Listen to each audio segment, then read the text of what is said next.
Salam sejahtera semua. Sebelum saya memulakan perbincangan atau pengkongsian saya, izinkan saya buat pengenalan diri terlebih dahulu. Nama saya Olivia Kyosin Tzu, pelajar ambilan PPISMP Jun 22 dari kelas Sejarah 2. Apa itu definisi dan konsep pendidikan? Pengertian pendidikan berasal daripada dua perkataan Latin, iaitu latihan dan didikan. Latihan berfokus kepada penggerakan fizikal dan tingkah laku yang menjalankan aktiviti bagi membentuk kemahiran motor, manakala didikan menjurus kepada komponen intelek dan melamannya untuk membina pemikiran yang bijaksana, rasional serta akhirnya menjurus ke arah pembinaan jiwa manusia yang jiwa.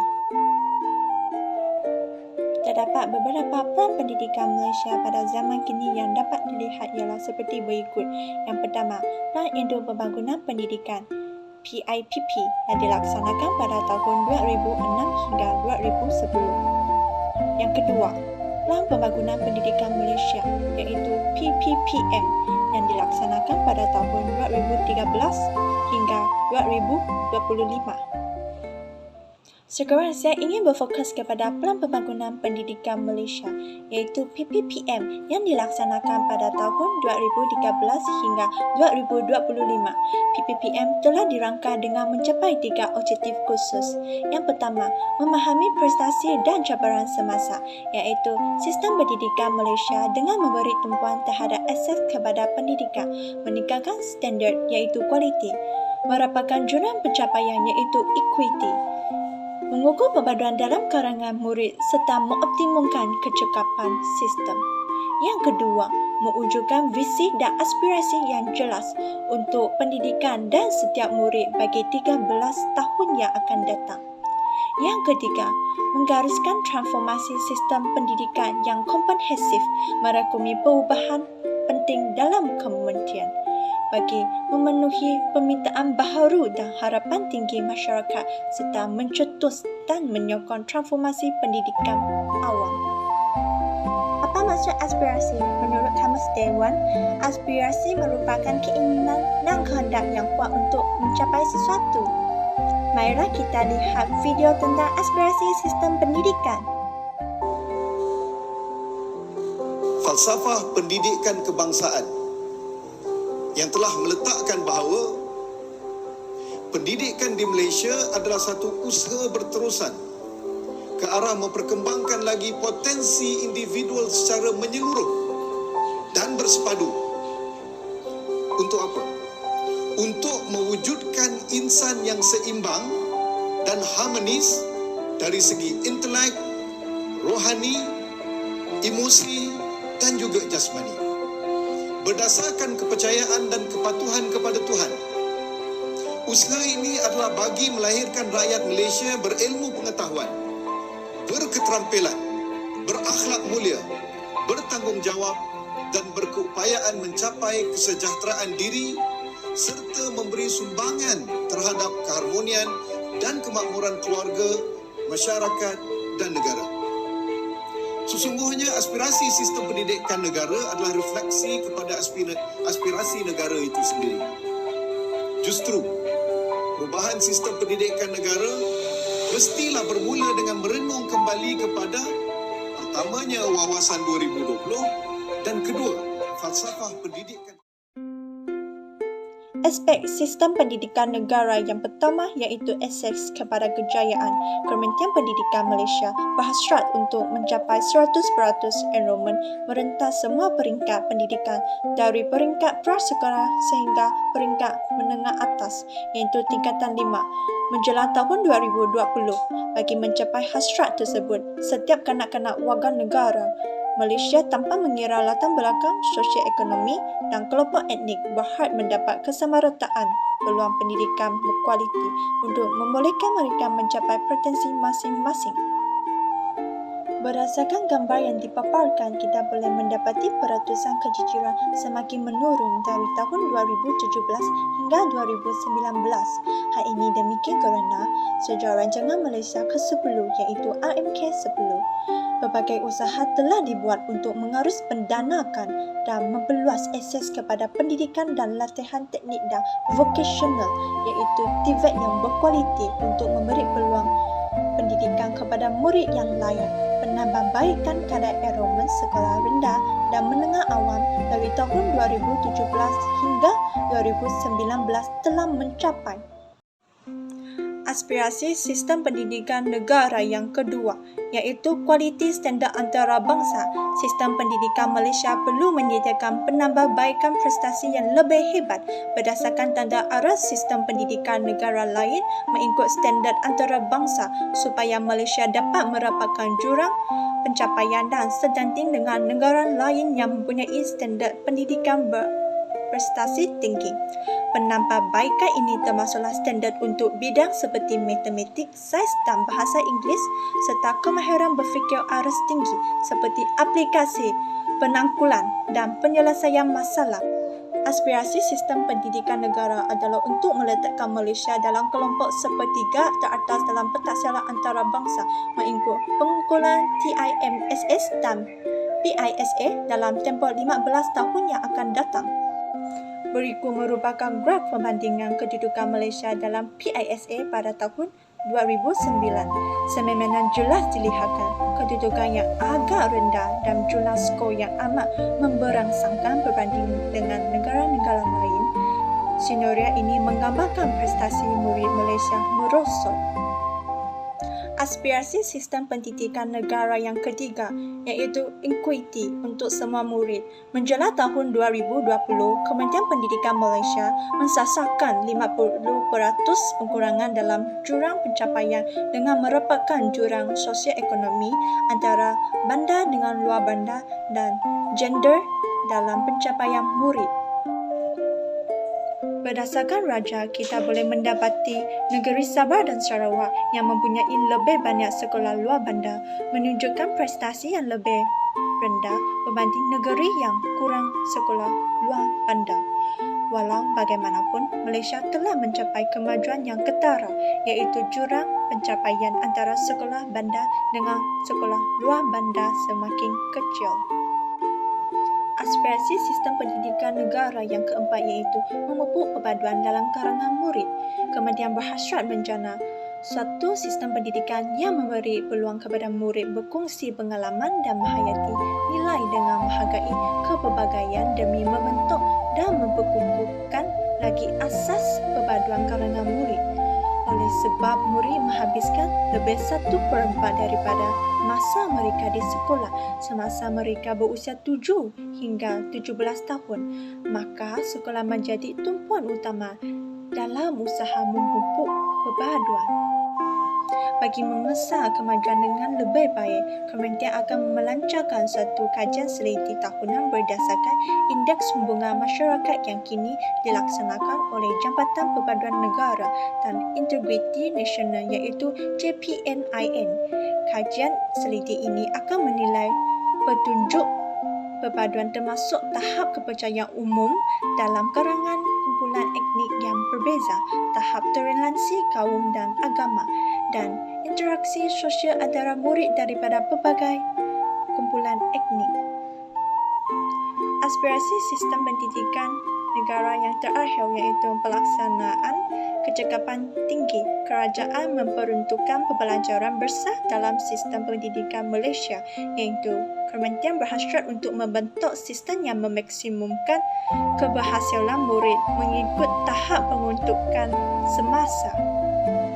Kerajaan juga komited dalam mengekalkan tahap pelaburan dalam sistem pendidikan sedia ada iaitu lebih kurang 16% daripada bajet tahunan persekutuan. Kajian semula Bank Dunia pada tahun 2011 tentang pembelanjaan kerajaan mendapati pembelanjaan awam Malaysia untuk pendidikan asas seperti prasekolah hingga menengah sebagai perantusan KDNK melebihi 2 kali ganda pembelanjaan negara Asian lain. Pembelanjaan ini juga lebih tinggi daripada purata OECD sebanyak 3.4%. Marilah kita mengumpas secara mendalam terhadap keenam aspirasi murid tersebut. Aspirasi murid yang pertama iaitu kemahiran pengetahuan. Di peringkat paling asal, setiap murid seharusnya memiliki keupayaan literasi dan numerasi sepenuhnya bagi melengkapkan mereka dengan kemahiran hidup asas serta berfungsi dengan berkesan dalam masyarakat bagi membolehkan mereka memupuk nilai untuk diri sendiri, masyarakat dan negara. Selain itu, penting bagi setiap murid menguasai mata pelajaran teras seperti bahasa Melayu, bahasa Inggeris, matematik, sains dan sejarah. Di samping itu, murid-murid ditentangkan kepada pengetahuan am yang menyeluruh tentang Malaysia, Asia dan dunia dari aspek sejarah, manusia dan geografi. Tambahan pula, murid-murid digalakkan untuk mendapatkan maklumat dan pengetahuan dalam bidang lain seperti seni, muzik dan sukan untuk melahirkan murid yang sebah boleh. Pengetahuan yang diperoleh oleh murid diseimbangi dengan kemahiran pemikiran kreatif, inovasi, penyelesaian masalah dan kepimpinan serta disejajarkan dengan kemahiran pembelajaran abad ke-21. Apakah hala tuju bagi mencapai aspirasi pengetahuan? Kementerian Pendidikan telah memperkenalkan program literasi dan numerasi sekolah rendah dan program ini dilaksanakan mula Mac 2020. Menurut Timbalan Menteri Pendidikan, Datuk Dr. Ma Hang Sun, objektif plan adalah untuk memastikan semua murid tahun 2 dan 3 dapat mencapai sekurang-kurangnya tahap penguasaan minimum iaitu tahap penguasaan tahap 3 dalam mata pembelajaran bahasa Melayu, bahasa Inggeris dan matematik. Apa yang guru perlu lakukan dalam melancarkan plan? Yang pertama, kena pasti tahap penguasaan murid berdasarkan rekod pentadbiran bilik darjah PDP. Yang kedua, menetapkan sasaran penguasaan KPI bagi mata pelajaran bahasa Melayu, bahasa Inggeris dan matematik bagi murid tingkatan 2 dan tingkatan 3 bagi memastikan usaha yang berterusan ke arah meningkatkan penguasaan dalam kemahiran membaca, menulis dan mengira. Yang ketiga, guru haruslah merancang pengajaran dan pembelajaran PDP yang menarik dan mesti mengikut kemampuan setiap murid.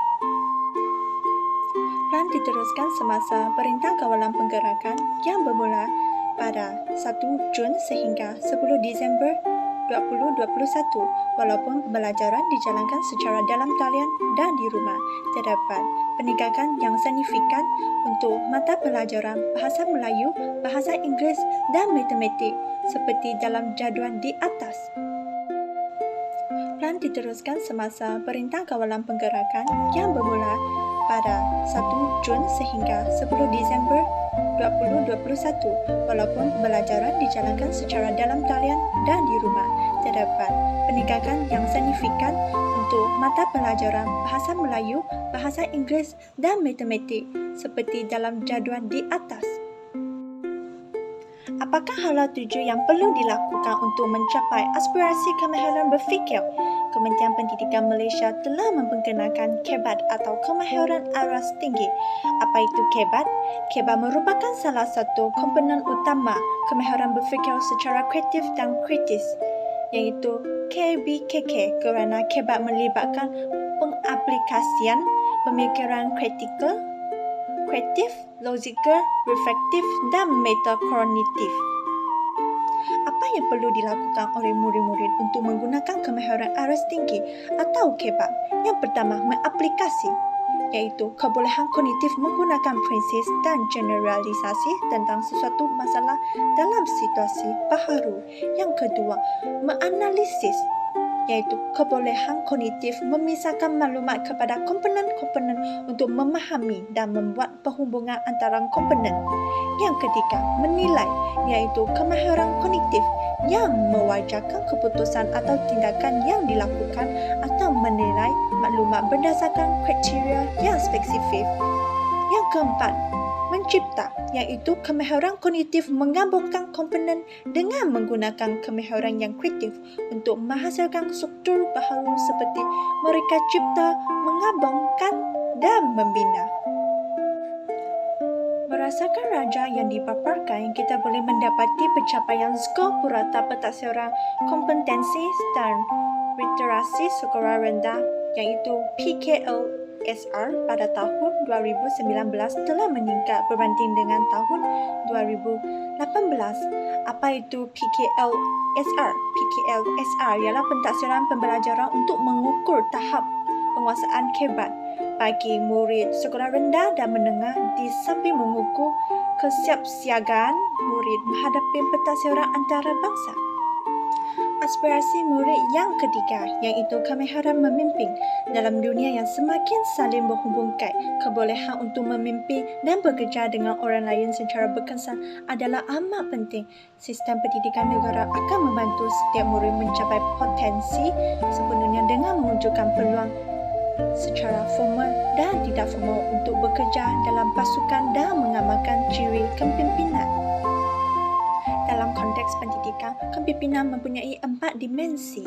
Yang pertama, keusahawan merujuk kepada ciri-ciri keusahawan seperti seorang yang kreatif, mempunyai daya imajinasi tinggi, mempunyai inisiatif dan mampu membuat perubahan dan menggunakan peluang dengan baik. Contohnya, sekolah perlu membentuk budaya keusahawan dalam kalangan murid dalam usaha menjana kemakmuran dan pertumbuhan ekonomi negara. Cara yang boleh dilakukan dengan menubuhkan kelab usahawan, penerapan ilmu keusahawan dalam kurikulum Institut Pengajian Tinggi dan menganjur seminar keusahawan. Sehubungan dengan itu, murid-murid mengambil inisiatif untuk mewujudkan dan membangunkan penyelesaian sendiri bagi tujuan membentuk pelaburan dari sumber sendiri. Yang kedua, berdaya tahan, iaitu murid yang berdaya tahan, mereka dapat membangunkan cara berfikir konstruktif serta mampu menghadapi segala rintangan.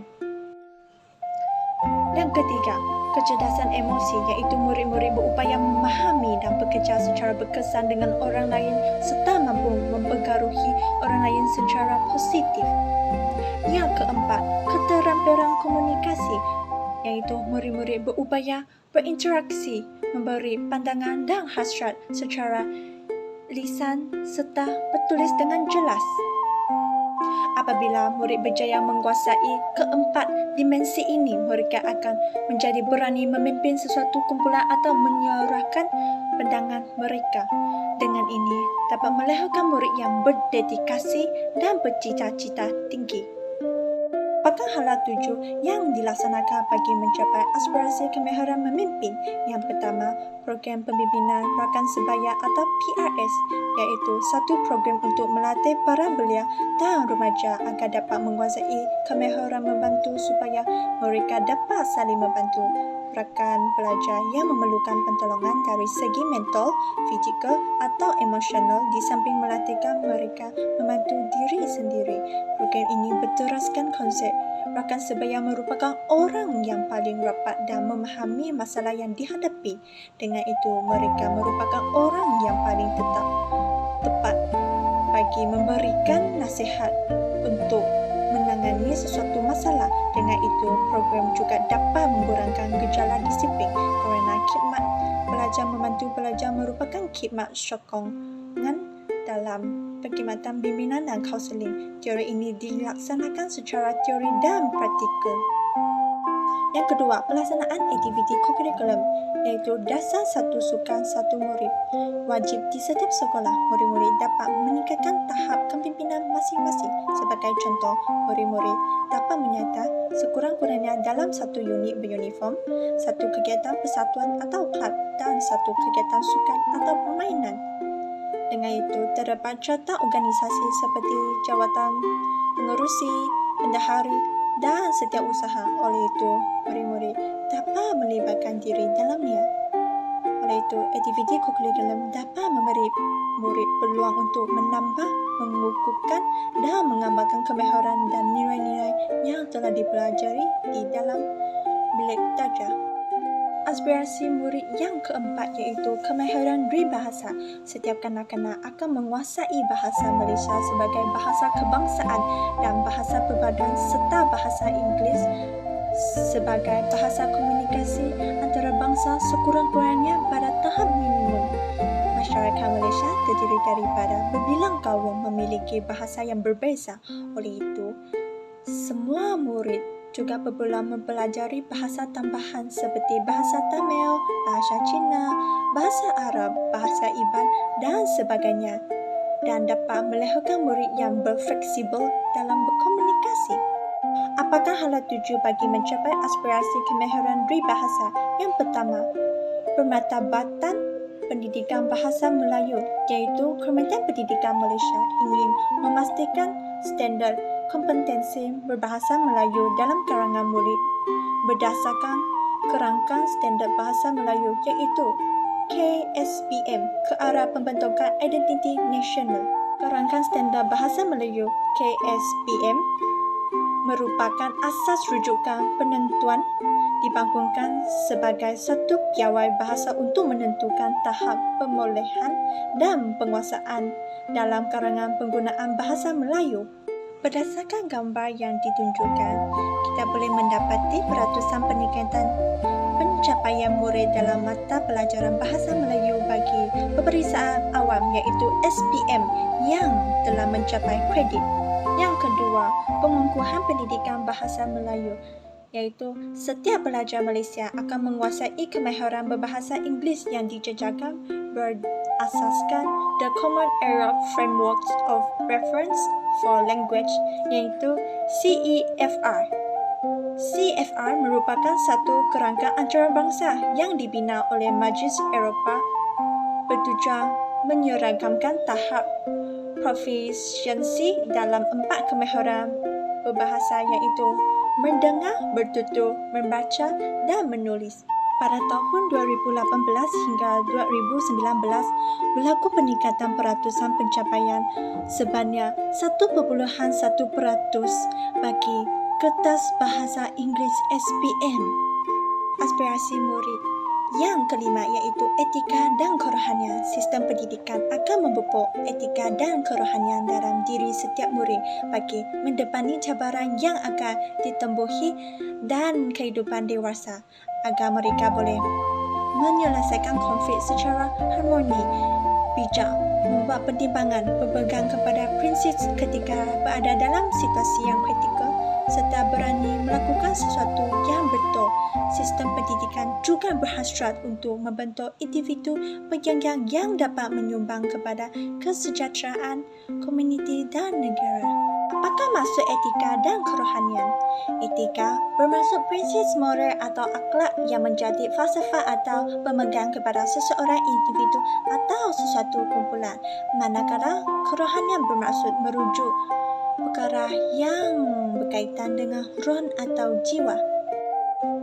Terdapat 3 aspek untuk melahirkan etika dan kerohanian. Yang pertama, kerohanian iaitu memastikan murid mempunyai pemegang agama yang kuat dan mengamalkannya sebagai asas hidup serta mendukung standard moral yang tinggi. Yang kedua, integriti iaitu mempunyai keberanian, disiplin dan semangat untuk melakukan perkara yang betul. Yang ketiga, tanggungjawab sivik iaitu bertindak untuk kebaikan negara, mengambil berat terhadap orang lain dan alam sekitar dan memiliki keupayaan yang mendalam untuk memberikan sumbangan kepada masyarakat. Apakah hal hala tuju bagi mencapai aspirasi etika dan kerohanian. Yang pertama, teknik penerapan nilai-nilai murni dalam mata pelajaran pendidikan Islam dan moral dalam Pelan Pembangunan Pendidikan Malaysia 2013 hingga 2025. Aspek falsafah pendidikan kebangsaan terus ditongkong dengan memberi pendidikan yang seimbang melalui elemen nilai, etika dan kerohanian yang harus dipupuk dalam pengajaran dan pembelajaran. Guru mesti mengajar dan menerangkan secara langsung kepada murid berkenaan nilai dan etika berpatutan silibus yang telah digubal oleh Kementerian Pendidikan Malaysia. Dengan ini, murid-murid dapat mempelajari nilai-nilai murni yang ingin disampaikan dan dapat menerapkan nilai-nilai murni dalam kalangan murid seperti tolong-menolong dan baik hati. Yang kedua, melalui contoh teladan guru. Seorang guru hanya mempunyai sifat terpuji untuk dicontoh oleh murid-murid mereka. Contohnya, setiap guru mesti mengamalkan budi bahasa kerana ia mengabaikan nilai kesantunan, tingkah laku dan kepribadian seseorang. Selain itu, perlakuan yang baik dapat dicontohi oleh murid dan dapat melahirkan murid yang berakhlak mulia dan beradab baik. Yang ketiga, aktiviti kokurikulum. Nilai kemasyarakatan dapat diterapkan dalam kerja perkumpulan seperti aktiviti perkhemahan dan hari sukan. Aspirasi murid yang terakhir iaitu identiti nasional. Identiti nasional yang kukuh melalui penghayatan prinsip hukum negara diperlukan untuk kejayaan dan masa depan Malaysia. Setiap murid akan berbangga dikenali sebagai rakyat Malaysia tanpa mengira etnik, agama dan status sosio-ekonomi. Semangat patriotik perlu dipupuk dalam setiap murid dengan cara memahami sejarah negara dan berkongsi aspirasi yang sama untuk masa depan negara demi mewujudkan identiti nasional yang sempurna dan semangat keterangkuman yang teguh amat diperlukan. Identiti nasional akan dapat dicapai bukan sahaja belajar memahami dan menerima kepelbagaian, tetapi kita mesti menghayati. Apakah hala tuju bagi mencapai aspirasi identiti nasional? Kementerian Malaysia telah memperkenalkan program Rukun Negara atau Belia. Program ini merupakan kerjasama antara Kementerian Belia dan Kementerian Malaysia. Program ini dilaksanakan dengan bertujuan melahirkan generasi muda yang mempunyai semangat identiti nasional atau semangat patriotik yang tinggi dengan berpegang teguh kepada 5 prinsip ugun negara. Menurut Suban Bahagian Sukan, Kokurikulum dan Kesenian, lebih 95% sekolah telah mencapai skor minimum 3 daripada 4 dalam Standard Kualiti Pendidikan Malaysia golongan 2 iaitu SKPM G2 menunjukkan bahawa hampir keseluruhan sekolah telah merancang dan melaksanakan program perpaduan melalui pelbagai medium. Implikasi terhadap guru berjiwa pendidik. Yang pertama, pengurusan pengajaran dan pembelajaran, iaitu guru perlu berkeupayaan merancang, membimbing, mengawal dan melaksanakan dalam proses pengajaran dan pembelajaran serta memastikan pencapaian maklumat dan objektif yang ditetapkan. Selain itu, guru mesti berupaya mencorak kualiti pengajaran dan menyusun organisasi pembelajaran dalam bilik darjah bagi mencapai kecekapan dalam pengurusan pengajaran dan pembelajaran. Yang kedua, pembangunan profesionalisme, iaitu guru perlu melestarikan pembangunan profesionalisme dengan sentiasa melakukan anjakan minda dan perubahan budaya kerja serta memperbarui pengetahuan dan mempertingkatkan kemahiran melalui pembelajaran berterusan. Hal ini disebabkan dapat memastikan guru diri dilengkapi dengan kemahiran pedagogi bersifat holistik serta kreatif dan inovatif dalam pengajaran. Yang ketiga, kemahiran teknologi dalam PPPM. Satu penanda aras teknologi sebagai standard teknologi pendidikan kebangsaan iaitu NETS memerlukan semua guru di bilik darjah mencapai standard iaitu memudah dan mencetus inspirasi pembelajaran serta kreativiti murid. Guru perlu menggunakan pengetahuan tentang isi kandungan mata pelajaran, pengajaran dan pembelajaran serta teknologi untuk memudah cara dan mencetus pengalaman pembelajaran, kreativiti dan inovasi murid dalam interaksi bersemuka dan persekitaran maya. Yang keempat, mempunyai wawasan. Dalam konteks merealisasikan kualiti guru dan aspirasi PPPM ini, guru perlu memiliki satu wawasan yang unggul untuk mentransformasikan pelbagai aspek pendidikan, berpemikiran alas tinggi dan mampu berinovasi supaya mampu meningkatkan keberhasilan sekolah dan kemenjadian murid. Oleh itu, guru harus memikul amanah yang cukup mencabar untuk menjadikan anak murid mampu bersaing di peringkat global. Yang kelima, menjadi suri teladan.